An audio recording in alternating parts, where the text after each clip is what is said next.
در نماز جنازه مفتی سابق آسیای مرکزی و روحانی معروف ازبک محمد صادق محمد یوسف که دیروز در مسجد شیخ زین الدین شهری تاشکند برگزار شد، هزارها نفر اشتراک کردند. مفتی سابق در 63 سالگی از سکته قلبی درگذشت و دیروز در یک آرامگاه تاشکند به خاک سپرده شد.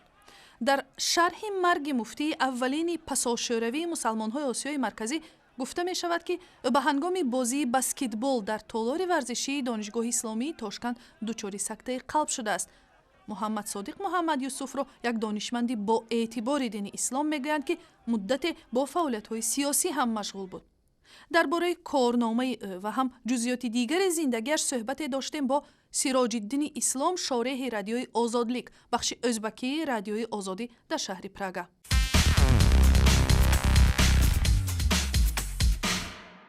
سراج الدین سلام، بگویید محمد صادق محمد یوسف چی شخصیتی بودند و چرا درباره آن کس حالا به عنوان یک اصلاحات خواه یاد می شود؟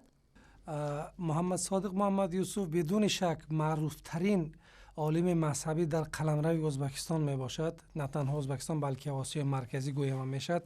نفوذ و اعتبار ایشان را می توان فقط با رئیس جمهور کشور اسلام کریموف امروز مقایسه کرد. به طور مثال در جنازه محمد صادق محمد یوسف به گفته مردم بیش از 200,000 مردم اشتراک کردند.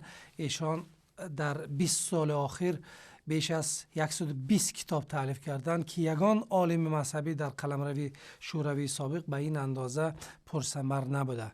او همیشه باور داشت که طریق علم و معرفت میتوان اسلام را در همه نظام ها پیش برد، حتی در رژیم های سرسخت خودکامه مثل ازبکستان. اما به فکر برخی از صاحب نظران محمد صادق محمد یوسف یک عالم اصلاحات خواه و حنفی متعصب بود.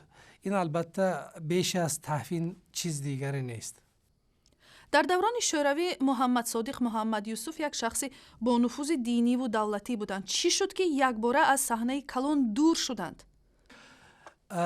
قضیه برکنار شوی محمد صادق محمد یوسف از مفتیات ازبکستان به انتخابات اول رئیس جمهوری این کشور یعنی ازبکستان وابسته است.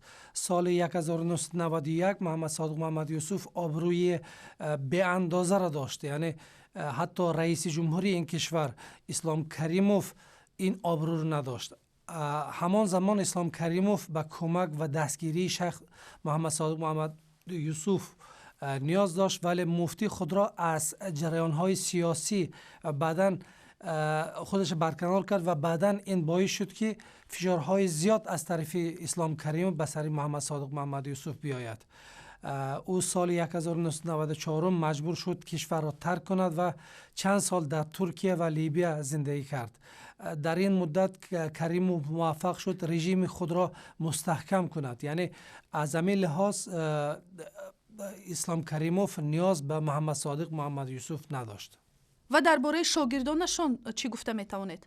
بله، محمد صادق محمد یوسف شاگردان زیادی را داشته، مخصوصا در قفقاز. امروز تقریبا 90%